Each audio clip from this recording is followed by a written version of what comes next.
Are you a business owner looking for real advice and input? You're in the right place. From concept to launch to growth, funding, and beyond. Welcome to Startup Hustle with your hosts. One once sold a business for $150 million. The other, the author of $1 Million Bedroom. Here are your hosts of Startup Hustle, Matt DeCourcy and Matt Watson.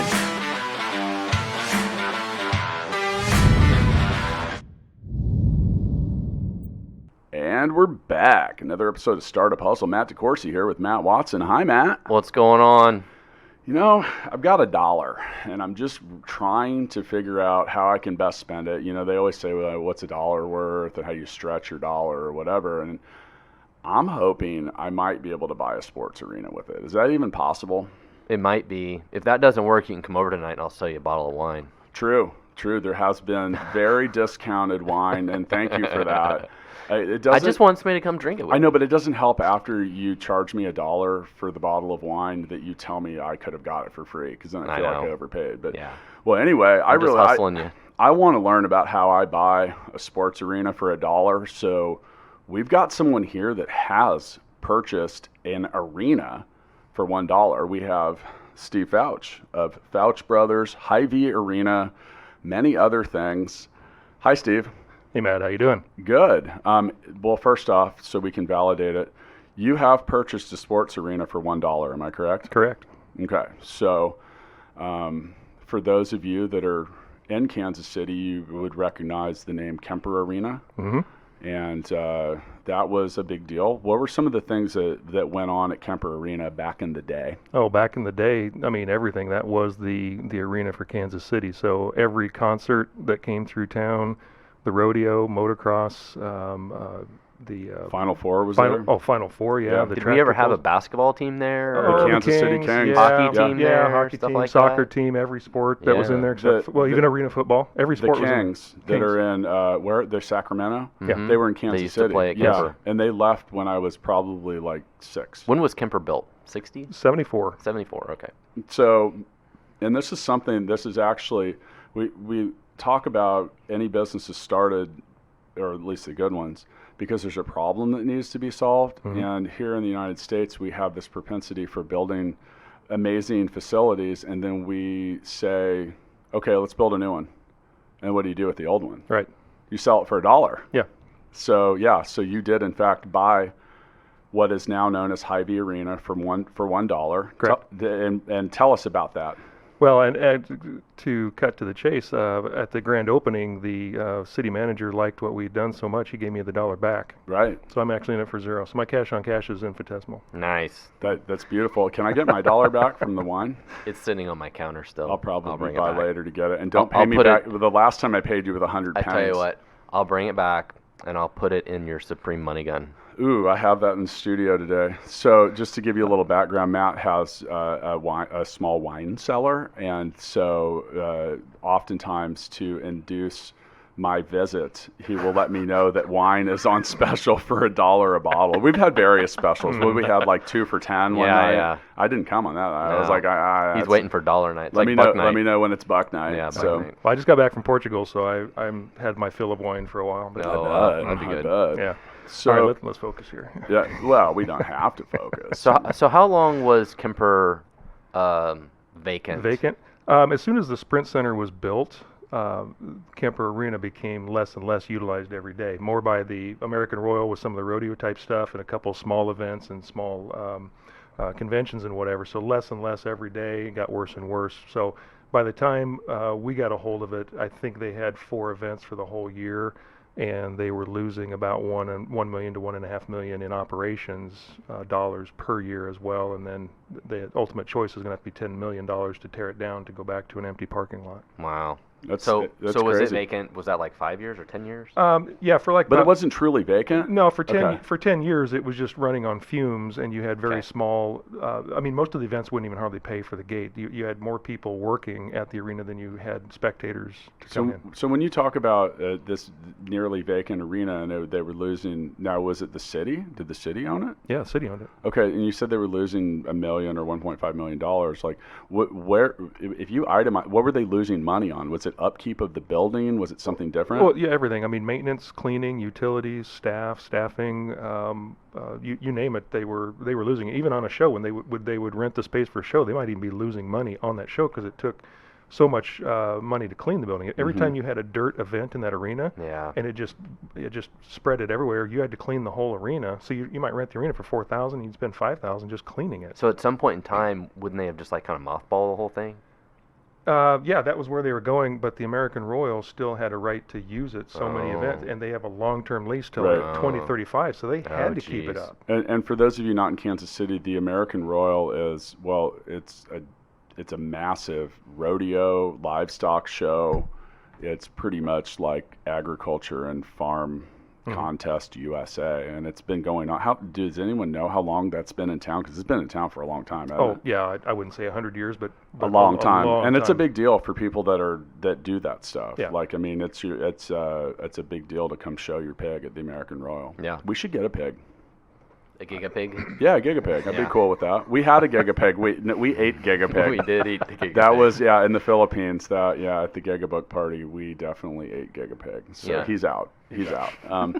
Okay, so and I mentioned earlier that this is a common issue. There's actually a lot of facilities that are in a similar situation to what you found, and we will refer to it as now Hy-Vee Arena. Yeah. The Kemper family, Sandy was in here for episode 100, so he was, and Yeah, he was. That's where part of where that name came from, I believe, right? Yeah, it's from the Crosby Kemper side of the family. Okay, is that his dad I don't know. or grandfather? No idea. One of the two, but Grandfather, I believe. so all right. So here comes Steve. Now, Steve, your background is in construction, and Foutch Brothers is a construction company. Yeah, I'm an architect, MBA, so I'm a developer and a construction company and property management. So we get a lot of buildings for $1, but we're out in St. Joe and other smaller communities around Kansas City where they have a school building or a warehouse or something that we buy for $1, convert it into housing, and bring economic vitality back to their downtown or reutilize those buildings instead of just tearing them down. So the arena is just a much bigger, different venue of repurposing than what we already do as our core company. Quote of the week: we buy a lot of buildings for $1. I've Wow. gotten some free. Actually, I've gotten a couple buildings where they actually give me money and the building. Well, your point about the city earlier, it was a liability to them. So like, Oh, yeah. So the day that you took over Hy-Vee Arena, you had to immediately start paying property taxes and all Yep. these things, right? So they flipped that $1 million loss to a certain gain. Yeah, but Almost overnight, right? the city might have, but here's the thing we haven't mentioned. You put significant amount of investment and money into repurposing the arena into what it is now. Sure. Yeah, they started out with a great return of $1, but yeah, they didn't have all those negatives, those costs of keeping the arena there. And then we put $40 million into it of construction and so forth. That's all taxable revenue as well. So And revitalizing everything around it. oh yeah, and then bringing Yeah, but in, you guys aren't revitalizing what's around it. The revitalization is occurring because of what you yeah, did. the neighbors now have value in their Yeah. space, and now they want to do it to capture what's coming in there. We're estimating almost up to 1 million visitors per year. A lot of those are recurring, coming back Sure. in every week or so forth, but it's still They're traffic. there regularly. So yeah, let's talk about what Hy-Vee Arena is now. It is now. It used to be just a one basketball court or one hockey space with 18,000 it was your seats. standard arena Standard that arena. held 15 to 20,000 people, Yep. like basketball, like just any of that stuff, just like you would go to in any major metropolitan area. Yep. Yeah. So we took that and we analyzed what can we do to keep this thing full, keep it making money, keep people here all day long every day. And we came up with the idea to put in a second floor up at the balcony level, because to have a big tournament, that was one of the main things, is Kansas City can't have big basketball tournaments here in town because we don't have any place to play them. You have two high school gyms here and two there and whatever, and as a parent of my kids going to all these places, I hated the venues that we always went to for youth sports, club sports, and so forth. Why? What about them did you not like? Well, either bad facilities, no place to park, no place to sit, no food and beverages, or like I said, you had 2 basketball games here, then you had to drive across town to hit another gym somewhere over there and somewhere over here, and you're just flying all over the place. It's not like you're doing a soccer tournament where there's 20 fields, right? I mean, Yeah, and you can't do that with basketball and these other things. Right, and even Because soccer. most of those organizations don't have I mean, they've got a couple courts or something like that. Yeah. And so when I start getting mad because the venue is bad, then I start getting pissed at my son, and then he starts getting mad, and then we all start, making the situation worse for the players and the coaches and the kids. And next thing you know, we have a bad issue going on out there. Taking Selfie break. Selfie break. If you want to see the selfie stick pictures that we take here in the studio, you can check them out on Instagram at Startup Hustle Podcast. So you put in this balcony, and it's a floating floor. It's a whole floor. Yeah. So what did you build up there? So the lower floor, the existing bowl that was already there, you get rid of all that retractable seating that brought it down into one court. That bigger bowl down below is now 4 basketball courts. Okay. That's our college and NBA size courts. So then halfway up the building at the balcony level, we put in a whole brand new floor, clear across it, open span. So it's a $6 million floor that goes all the way down through columns, all the way down to bedrock.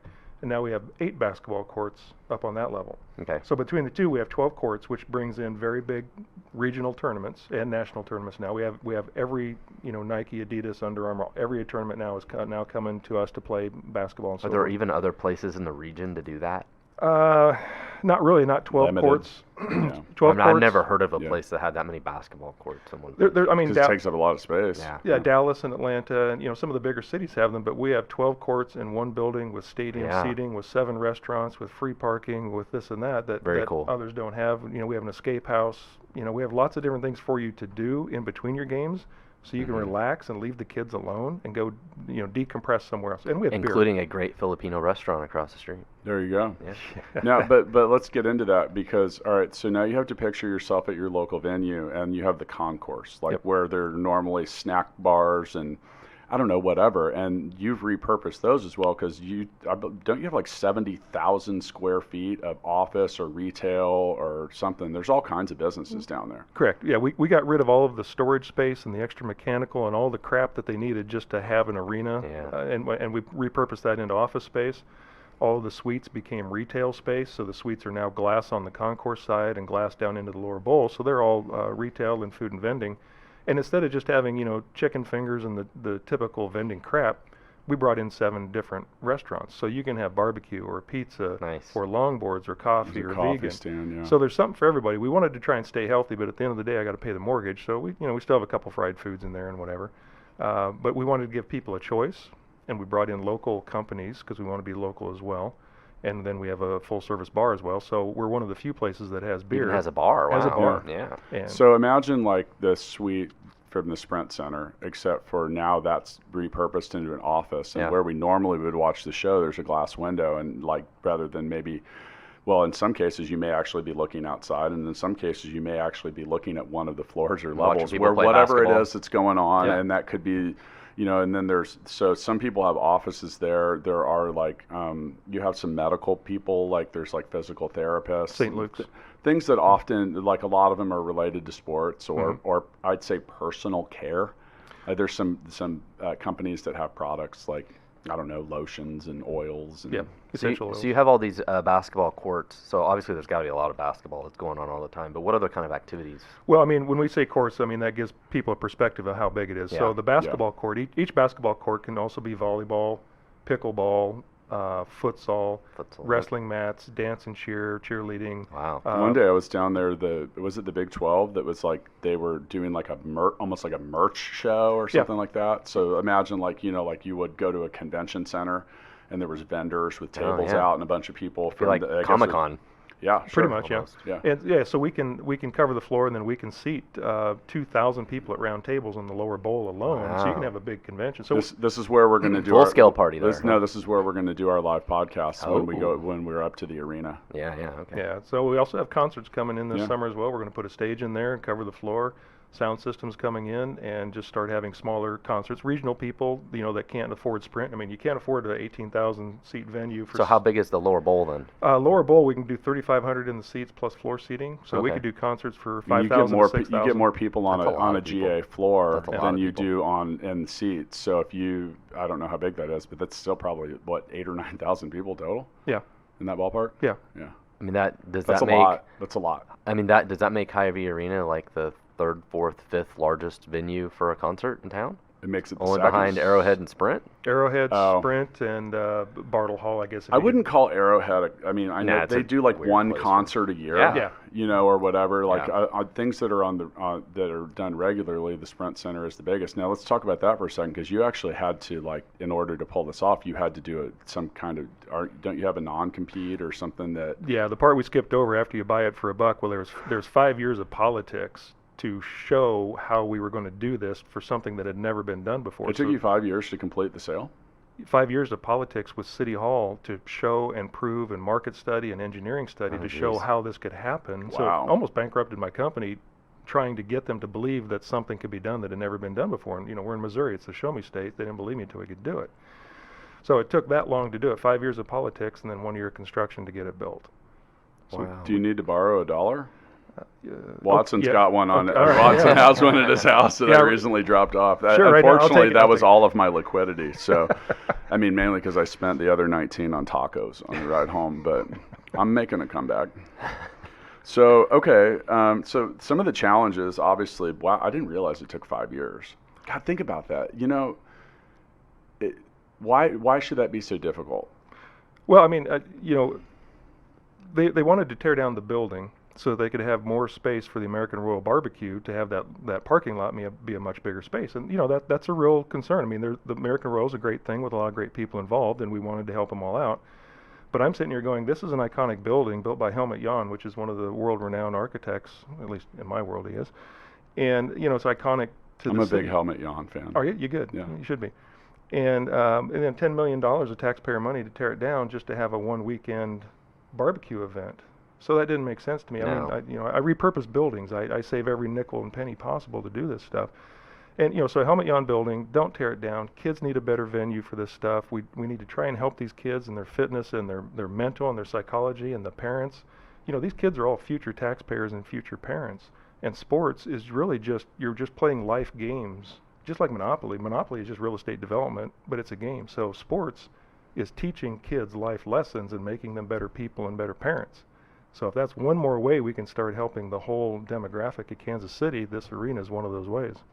And so at the Hy-Vee Arena, is there also like a gym and fitness center? Yeah, and there's stuff like that. yeah, too? gym. So it's all under one roof. So I mean, you have the gym and fitness center, you have St. Luke's for medical stuff, you have all the food and nutrition, you got almost every sport possible you can play there. So there's really no excuse. You should be able to do anything fitness-wise or health and nutrition or sports or competitive.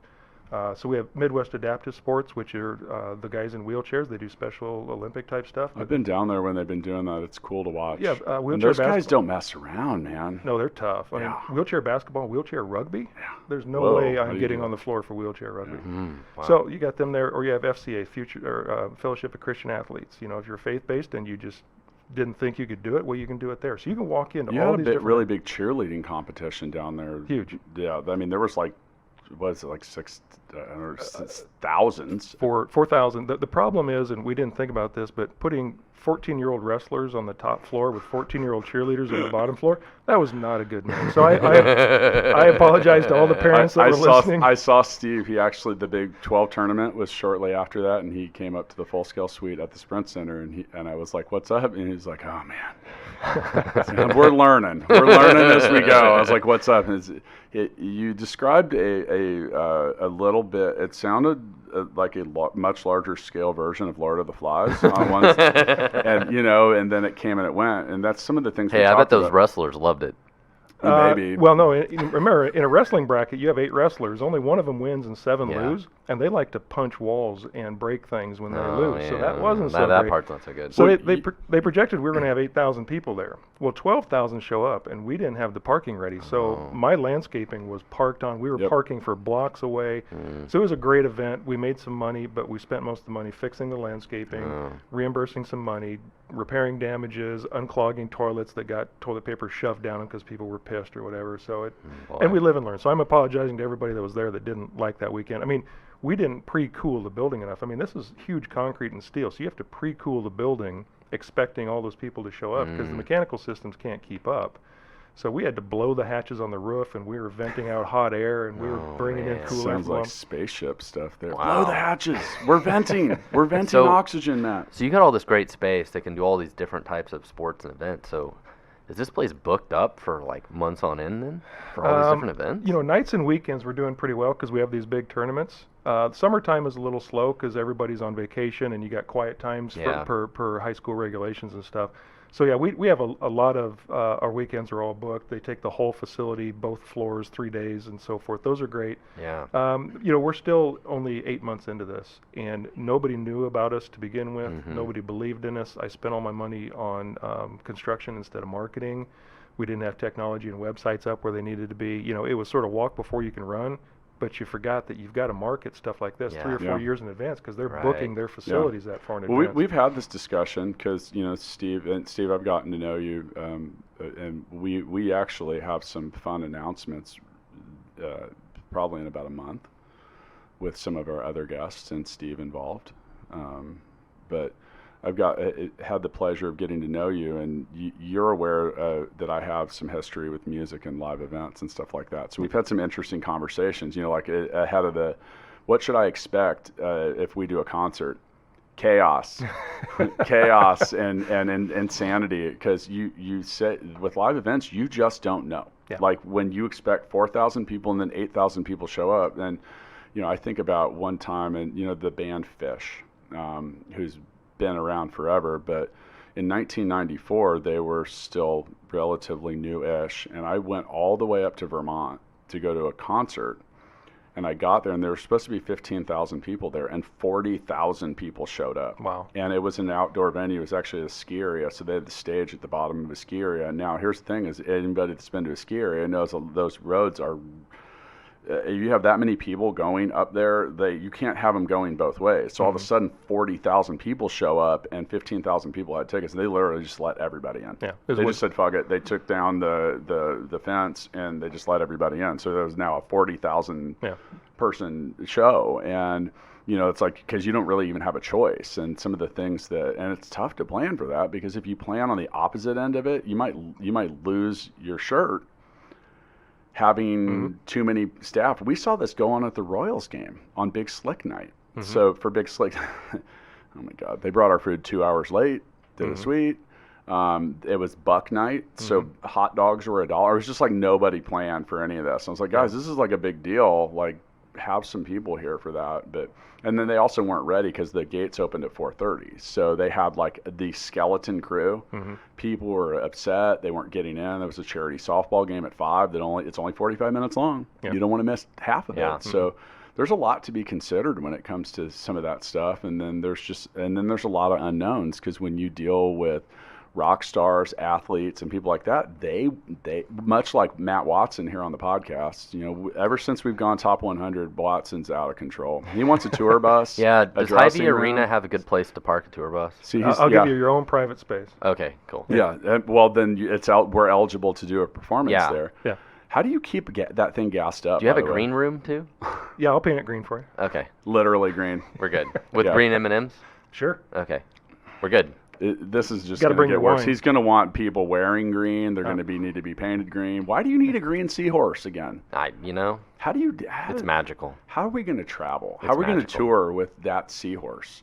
Anyway, it's low maintenance. Carefully. Yeah, I'll tell you what. Come on down this weekend for Boulevardia if you want to see chaos, because now we have 45,000 people out in the parking lot outside of us. So we're not really in Boulevardia. We're next to Boulevardia. So we have people coming in and out of the arena as well. So we'll see what an outdoor venue looks like, because we're going to keep doing outdoor concerts there as well, as in addition to indoor. We can have big festivals outside now. So when you say outdoor, like, is it just a parking lot, or is there like a stage or seating there? Well, there's a bowl around the outside of the arena that we're now elevated and we're up. So we can have small concerts up on our stages outside the building, but then the parking lots outside will hold 45,000 people standing. So we can put the stages in any different configurations outside. If you do a festival, like if you go to like Vans Warped Tour or something, they typically have like 5 or 6 stages just all around, and like you get a lot of people, and maybe there's, some of these stages there'll be 30 people in front of them, right? And that's a local high school band that is just excited to actually be on the ticket, and then you'll have your main act inside. That's actually, I didn't even consider that. That's good. Yeah. So this weekend, but if it rains. Yeah, they're coming inside. Or something else, it gets kind of nutty. Well, we have cheap beer, less expensive beer, put it that way. We have less expensive beer inside, then we have a lot of food vendors inside as well. And then if it rains, Or during the breaks of Boulevardia bands, we have bands inside the arena as well playing. So you can take a break, or if you don't like that band, you can come in, play some pickleball, and get something to eat, or go up on our elevated platform and watch the concert from up higher. So throughout this whole process, obviously it took 5 years to get this set up, but directly related to the venue itself, building it, opening it, any of that, what are a couple things that were huge or issues or whatever that you look back at now and you're like, yeah, I didn't even think about that? I didn't expect 5 years of politics to Right. get this through. It seemed like a pretty obvious solution for me, but I didn't expect that, and I don't play in the political world that much. Well, and were you spending a lot of money, like trying to do all this, and like, okay, 1 more month, we'll be there, and then we can do all this. Like, so you're like bleeding a lot of money, just keep trying to. Yeah, I almost bankrupted my company. I was borrowing money from my kids' college fund without telling them. 1 more month, they want another market study, they want some engineering studies. Did we just tell them that you were doing that now? They're okay. They're in college now. They're okay. I think so. So yeah, it just kept going and going and going and getting worse and worse, and just unbelievable what questions I was being asked and so forth. I know they're doing their job, but sometimes you just, what's the downside? Right. Just let this guy try it, and if he fails, then we still have to rip it down. There's no issue with them. But an earlier question you had was other venues. Yeah, there's 100 other arenas in the United States that are in the same situation that Kemper was in, and I'm starting to work with a couple of them, as in it's a different size venue, it's in a different city, it's got different situations Right. around it, so can we help consult? Because the mistakes we made. I would imagine that could probably be a decent source of revenue and income. Oh, just because who else? Okay, if you're hiring an expert, like I know a guy that's a expert witness. And like, so an Uber driver here killed someone, right? Like Okay. a few years ago, and the dude was just on. They ended up settling it out, but he actually sent me a message a couple of weeks ago. He's like, I think I'm gonna be in Kansas City for this, because he's a security guy and like all different kinds of stuff. But when you are one of only a couple people that are truly an expert, and how many has anybody else done this? Like, did you have a model you were following? No, Someone else? I mean there's other sports venues around the world. Obviously, there's Right. lots of them, but not an existing arena that's historic, that you're putting Sure. in multi-level, that you're doing without Yeah. taxpayer assistance. There aren't any. So now I've got other arenas coming to me. So my consulting fee is way less than the amount of money I lost making Oh, sure. mistakes, Yeah. guesstimating Yeah, what yeah, to do. So there's 100 arenas in America. A group from Canada flew down, and they said there's 400 arenas in Canada Wow. that in the next 10 years have to do something like this. And some might come down, some might be repurposed like this. Key Arena was just redone as well. They spent In Seattle. yeah, in Seattle, Yeah. they're like 150 million or something to Yeah. redo that into another hockey arena, and it's no different than it was before, and they didn't use historic tax credits, and I don't know who's paying for that, but we did ours for 40 and historic credits, and my equity was the other half of it. So when you had to invest this 40, did you have to go raise that capital yeah. from like investors or like more of a bank, or how did Well, you do that? the whole capital stack was historic tax credits. State and federal was vital. If we would not have had those, we would not have done this project. Explain that a little more. So like. Well, if you have a historic building, there's a federal program that will give you tax credits that you can sell to a syndicator, sell to a large company that they can take off their taxable income. So we get investors in, we get equity that way. So the Fed gives us credits, the state gives us credits, we get that equity in, then my capital stack, and then a bank loan. Had to put all that together. So yeah, we had to go bank to bank to bank. I had to rob my kids' piggy banks. We had to put all that together. It took a long time to put that together. That doesn't sound like fun. That's no. Was it fun in the end? It's what Does it feel like it's worth it? Well, yeah, I mean, that's what we do as developers, Yeah. is we have to go get all these sources of funds to put together and do the construction. But That sounds I mean, the startup founders. I mean, this is Yep. just a different type of startup. I mean, that's all common. right, Stuff, nobody yeah. just handed me a check and said, "Here, good luck to you." Yeah. I mean, I'm guaranteeing almost everything in this thing. So, but it's what we do. So I hope eventually down the road it will pay off well once we get filled up Yeah. and validate everything. And we've already had investors literally come in this week that said, "Hey, you're making it. Now we want to be part of It's it." an amazing, dude. It's really like, go check it out. Like, if you're here in Kansas City, you if you haven't been down there, you need to go. Like, it's not the same. It's impressive, it's cool, and you will walk in there, and so. I really want to go. I've never been. Yeah, well, let's go check it out. Let's go down soon. You And- look like a good pickleball player. I've never played, and I really want to go. Okay. And I also want to go back and eat at that Filipino restaurant because it's really good. Yeah, But it is. It is. By the way, so I actually have really good news, Matt. Really? Yeah, we are so far into the podcast, and it's taken a while, but your first royalty for being my co-host has arrived. Oh. And it's cash. Oh. So for those of you, Wow. and if you're watching on video, you can see it, and I'll post this on Instagram. Watson is finally getting paid. You are getting 1,000 Supreme dollars. Oh, and those have to be worth more than normal dollars. They are, because they're Supreme marked, because they dollars, say Supreme on it. So, I'm going to give you that, and you want to turn it around. I need to see the Supreme logo. Oh, now. it's on the other side. Yeah, there we go. So congratulations. The check. It's a historic moment. Yeah. I can't believe that. Yeah, and that is good for no bottles of wine at my house.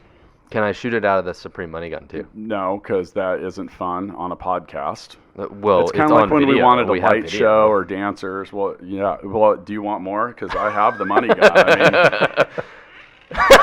and it's like not working. It's got too much money in it, man. Well, we'll have to bring real dollars to put in there. That's what it sounds like when your money gun doesn't work, people. Anyway. Yeah. So, Matt, I hope you spend that wisely. Okay, yeah. You can actually buy 1,000 arenas with that. Yeah, I was going to say, do you take this at Hy-Vee Arena? They do now. No. It's good for it's good for his first visit. Yeah, for him, he's good. We'll sign him up. I think so, man. At least one game of pickleball? Sure, I'll front you that one. Oh, good. That's what I'm we should excited do. now. We need to go down and record a podcast at Hy-Vee. Yeah. And just kind of see what's going on. Well, like you said, if everybody wants to come down and try it, I'll let you in first time and try it, because once we get people in the door, they don't leave. Yeah. It's just getting them down there, getting them in the door. They just have to remember where it is, and we are different than. So let's talk about that for a second. If you're in Kansas City, you guys are located at 1800 Genesee. Yep. And that is technically known as the West Bottoms. We are in the Stockyard District of the West Bottoms, if Bill Hall is listening, because. The Stockyard District. Yeah. That's where all the cattle and beef were processed.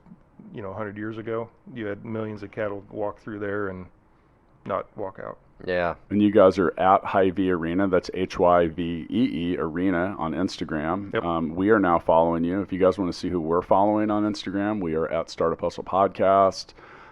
So if you want to check that out, or some of the other interesting people we follow as well, we're going to post a bunch of pictures because I have a bunch. So also come check it out. See the arena, see the inside. See Matt Watson's newfound riches. Yeah, $1,000 I mean, there's a Supreme lot dollars. of that. Yeah. I mean, dude, you're rich. Can I borrow 1,000 Supreme dollars? No. Can you break that? Yeah, here. What if you need change? Dude! Oh. Here you go. What is I it? gave you half. That's not half. That's about a third.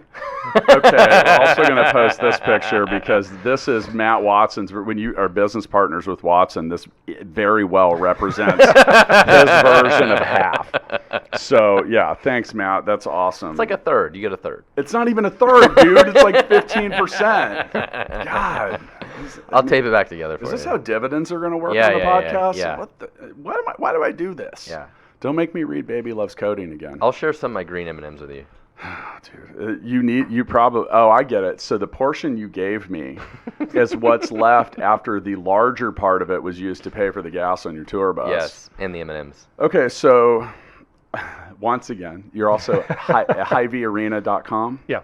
And, you guys do a lot of different stuff there. Check it out. There's, all kinds of stuff going on. Play sports, go hang out. Well, yeah, you can just come down, $6 to get in. You can play all day long. You can go play volleyball or basketball, go run on the track or work out. It's just an entry fee, a one-time entry fee, or just a membership. And we can kind of close out with that too, because you can be a member there. How much is that?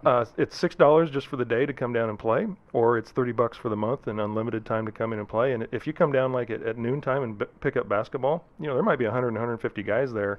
Some that are former college players, a couple former NBA players come down and just pick up noontime basketball with us, or late night. I think after 9:30. KC Crew is there. KC Crew headquarters there, and they do a lot of events there too. And then once they start tailing down around 9 or 9:30, then all the pickup basketball players come in again at night for night hoops or different programs. And if you're in Kansas City and your business is looking for an alternate location to have an office at, you're ready for that, man. Yep. It's good. It's good stuff. It's interesting. It's different. Office or co-working or And really, if you have, I'll give a recommendation. If you have a sports or something related to like any type of physical anything, that's a really good Man, spot. For Shot you. Tracker ought to move their office there, huh? Yeah, maybe. Dude. Well, Maybe. all of the courts are wired with Shot Tracker and PlaySite. Yeah. Yeah. So yeah, Davion just already had a headquarters built out right before we announced Yeah. this one. But yeah, we I need That would have been the like perfect place in the world for him to have a headquarters. You know, well, maybe we can fix our Papa Shot problem. When we were at Dave and Buster's, we needed Shot Tracker. We yeah. needed something. Maybe Yeah. just someone to take the shots for us. Yes. God, we were bad. It was like, yeah, we were really bad. I got a guy who can help you. Come on down. We have a guy that can help you with something. With my jump shot, With whatever you've got, we've got a guy that can do help you have a guy that can help me with my old age? Because I think that's a lot of the problem. Sure. Yeah. We can color your hair too. That's how you're going to fix my age problem and my jump with some Grecian formula, some dyeing the hair up. Well, Steve, thank you for coming down. And once again, go check out the arena. Thanks for what you've done for our city. I think that it's really important. I think it's cool. There's a big initiative right now around downtown and everything else. I mean, I just think it's so cool. Like, Kansas City is freaking cool. I mean, I think this project definitely had to move the needle on like tourism in Kansas City, right? Like, I think Doesn't it hurt. has to. And sports and basketball. Yeah, If we has want to have to. an NBA team, you have to support the kids who are going to support the pros. So we have to start working them back into the mix. But It's a big deal for the city. we're trying to make the city more healthy, more integrated, more fitness options, other event places, and bringing in a lot more money, economic development to the West Bottoms, and more people coming Yeah. to tour Kansas They're building City. all sorts of stuff around They really there. are. Oh, yeah. Right across the street. Are those condos or apartments that are No, going up? that's 230 apartments, brand Yeah. new. Flaherty and Collins are putting those up. So if Right. there's brand new apartments going in right across the street from us, there's momentum in that Yeah, area. and there's restaurants and some other things down there. Bars. And, Yep. We're going to take our pig to the fair. Yeah. Man. I'm going to eat them first. Well, you know what? Now, dude, that doesn't help. That's not the judges. That's not seen as favorable. Like, does this pig have all three of it, all four legs? And he's only got three because the owner ate one. I smoked one of his butts. Yeah, we got to talk this through, man. If we're gonna, Pork butt's tasty. by the way, what is your neighborhood's policy on livestock? It's 'Cause not good. No, it's not good. No. I was gonna drop No. some stuff off later. Well, anyway, we'll see you guys next time. Make it down to the arena.